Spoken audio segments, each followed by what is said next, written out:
Bonsoir, bienvenue sur la télé 42. Nous sommes à l'ouverture de l'émission Scène 42. Alors, nous sommes ici ce soir au 6 Nations, dans ce bar qui se trouve à la place Jean Jaurès, avec ces 4 fabuleux musiciens. Voilà, je vous laisse vous présenter vos prénoms. Alors moi c'est Michel. Charles. Benouche et Romain. Yes, ce sont des musiciens, entre autres jazz, et qui vont animer ce soir la jam session. Alors une jam session, qu'est-ce que c'est ? Donc c'est une scène ouverte en fait. Donc là on va tous les 4 ouvrir la jam en jouant quelques morceaux ensemble. Et puis après la scène va être ouverte. Donc tous les musiciens qui viennent aux 6 Nations pourront partager des morceaux, jouer des standards de jazz en particulier. Voilà, il y a un bout de sono, on peut se brancher, des amplis, il y a du matériel, il y a des pupitres, il y a un piano sur place. Voilà, et c'est monsieur Charles Clayette qui est organisateur de l'événement. Ça fait à peu près 1 an et demi que ça dure. Moi j'ai emménagé ici il y a à peu près 2 ans.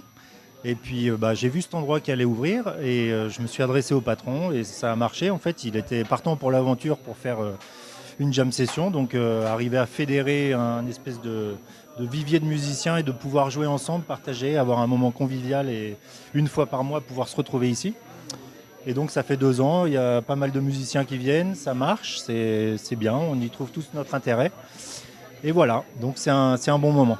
Est-ce qu'il faut forcément savoir faire du jazz ou c'est un peu ouvert quand même aux amateurs de jazz ou d'autres styles de musique ? Alors, c'est difficile, mais en même temps, c'est assez limpide. Je pense qu'il faut avoir une culture jazz.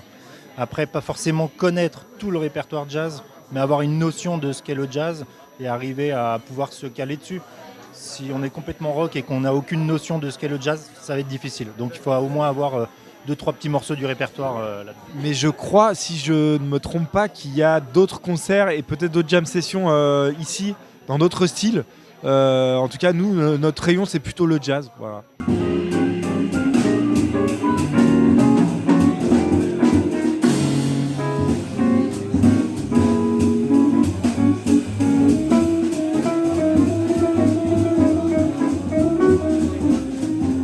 Est-ce que Benoît, tu peux nous dire quelques mots pour expliquer qu'est-ce que c'est le jazz pour toi ? C'est une vaste question, mais pour moi, c'est un domaine musical qui me permet, enfin en tout cas, je vais parler juste en mon nom, mais de dessiner des choses, d'imaginer des choses à travers l'improvisation, qui tient une place très importante dans ce style-là. L'improvisation, c'est inventer des mélodies en temps réel et laisser un peu libre cours à son imagination. Et pour moi, c'est quelque chose d'important avec ma guitare, de pouvoir imaginer des choses sur le moment avec les musiciens avec lesquels je joue. Et ce soir, ce qui est génial, c'est qu'il va se passer il y aura plein de moments d'improvisation et qu'il va y avoir plein de moments où l'autre va impulser, va donner envie de jouer quelque chose, une couleur ou une phrase ou quelque chose. Voilà. Il y a beaucoup d'interactions entre les musiciens dans le jazz. Et c'est ça que j'apprécie beaucoup. Ouais. Et donc en final, c'est une communication et un échange des écoutes en permanent. Ok. Et est-ce que, Romain, qu'est-ce que tu fais comme instrument ? Est-ce que tu peux nous dire quelques mots par rapport au lien de ton instrument et le jazz ? Alors moi je joue du piano essentiellement et des claviers dans certains groupes qui sont pas spécialement de jazz, plutôt Super Gombo, groupe d'afro-funk. Alors là c'est plutôt de la fusion, c'est pas vraiment du jazz. Là je joue avec 4 claviers différents, donc c'est pas du tout la même approche que ce soir. Et sinon pour le jazz essentiellement du piano acoustique. Et là ce soir un clavier parce qu'il n'y a pas de piano, mais sinon c'est au piano. Ça fait combien de temps que tu as appris à jouer du piano ? J'ai commencé assez tôt, vers 4-5 ans. Et après j'ai eu un parcours un petit peu alambiqué on va dire. Un peu de conservatoire et la musique de jazz en tout cas je l'ai appris vraiment sur le terrain en allant écouter des concerts, en allant jammer, faire le bœuf. C'est comme ça que cette musique, qu'on se nourrit de cette musique vraiment. Du coup moi je suis batteur. Donc voilà, la batterie avec la contrebasse, c'est un peu la colonne vertébrale on va dire pour simplifier, mais nous on va impulser le rythme, le tempo.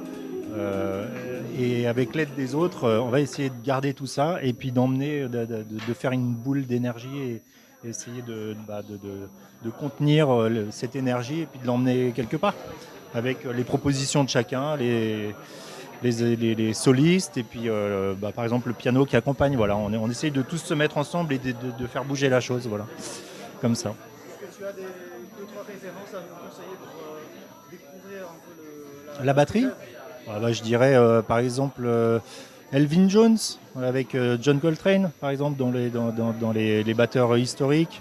Art Blakey, que j'adore. Après, dans les plus modernes, je sais pas, il y a Bill Stewart, Eric Harland. Il y a beaucoup de gens. Après, je pense que c'est une musique où on n'a pas forcément dans notre entourage, tout le monde n'a pas dans son entourage une famille qui écoute du jazz. Du coup, il faut avoir quelques noms. Et d'après les noms, on arrive à voir avec qui il joue, et qu'est-ce qu'on aime dans ce disque et qu'est-ce qu'on veut écouter. Et on arrive à tirer des fils pour se créer une culture aussi là-dedans. Voilà. Alors moi, je fais de la contrebasse, du coup, avec la batterie, on forme ce qu'on appelle la rythmique. Et moi, j'ai la particularité de autant pouvoir suivre la ride du shabada, de la batterie, que suivre les accords du piano et aussi du coup les accords qui décrivent, qui sont la base de toutes les mélodies qui vont être jouées par les solistes. Donc voilà, mon instrument, il est un peu au milieu de tout ça, il fait un peu le liant, sans mauvais jeu de mots. Et voilà, c'est ça qui est intéressant dans mon instrument. Après, c'est un instrument qui joue grave, qui peut être très faux, si on joue faux, et qui est lourd, qui est cher, qui est gros. Et voilà, donc c'est un fardeau, en plus d'un plaisir. Mais voilà, il en faut pour tout le monde, quoi. La guitare, c'est quoi alors ? La guitare, c'est un instrument à 6 cordes et la mienne, elle a une particularité, c'est qu'elle joue très très vite. Donc je lui parle vraiment tous les jours quasiment pour lui dire calme-toi, c'est pas un concours, mais elle rien n'y fait. Dès que je pose mes doigts dessus, elle veut jouer vite. Voilà. Ça viendra plus tard, elle est un peu jeune encore, elle est de 79 quand même, mais dans quelques années elle va commencer à jouer plus lentement, voilà, j'espère. Roman a présenté deux de ses groupes, peut-être on peut aussi vous présenter un peu un de vos groupes ou deux. Moi, si je pouvais parler des groupes dans lesquels je joue, je fais partie d'un collectif qui s'appelle le collectif Pince-Oreille, qui pour le coup est basé à Lyon, mais bientôt à Saint-Étienne. Et du coup, dans ce groupe-là, il y a tout un tas de groupes comme Hirsute, Watchdog, Essor et Chute, Blast. Il y a tout un tas de groupes. Vous pouvez aller voir sur Internet, collectif Pince-Oreille, avec un S à oreille. Voilà, ça, je vous conseille. Moi, je fais partie de pas mal de groupes, mais je pourrais citer par exemple David Bressa, avec qui je joue beaucoup, qui est un pianiste. Mais je voudrais, comme on est dans Scène 42, parler de ce qui se passe un peu à Saint-Étienne. Et du coup, il y a cette jam session-là qui est une fois par mois, le deuxième mercredi de chaque mois. À côté de ça, il y a tous les lundis au Solar, donc à l'ancienne comédie qu'ils ont refait. Il y a tous les lundis un bœuf et une programmation qui est assez fournie. Donc toute l'année, donc faut aller voir ça parce que c'est un endroit super sympa, super chaleureux et qui a besoin aussi d'avoir du monde et le public peut manquer parfois. Donc c'est important de faire de la pub pour eux. Après évidemment à Saint-Étienne il y a les concerts du Puy-Couriot, etc. L'été, le kiosque. Donc faut sortir dans Saint-Étienne, le fil, évidemment. Le Zénith et tout. Mais dans les petits endroits comme ça, il y a besoin aussi que ça vive et qu'on arrive à fédérer des choses. Donc ça me paraît important. Mais sinon, vive le jazz. Complètement, vive le jazz. Moi, je joue essentiellement avec des copains, musiciens. Je joue dans un groupe qui s'appelle Les Doigts de l'Homme, avec lequel on a joué pendant pas mal d'années de la guitare manouche, la musique de Django Reinhardt. C'est un peu l'école de guitare de laquelle je viens. Et puis je joue aussi du jazz avec plein de musiciens différents et j'accompagne aussi un chanteur que j'aime beaucoup qui s'appelle Dan Garibian, alors là c'est plus de la musique d'Europe de l'Est, de la musique tzigane, etc. Et aussi beaucoup de jazz avec plein de musiciens différents. Voilà. Alors moi je vous parlais de Super Gombo et je travaille aussi avec un collectif au Crescent à Mâcon qui est un club de jazz où je vous invite à venir aussi où il y a une belle programmation. Et avec ce collectif, on fait un concert le 3 février, voilà, à Mâcon, au Crescent. Alors, merci à nos 4 copains super musiciens pour votre intervention à cette ouverture de l'émission Scène 42.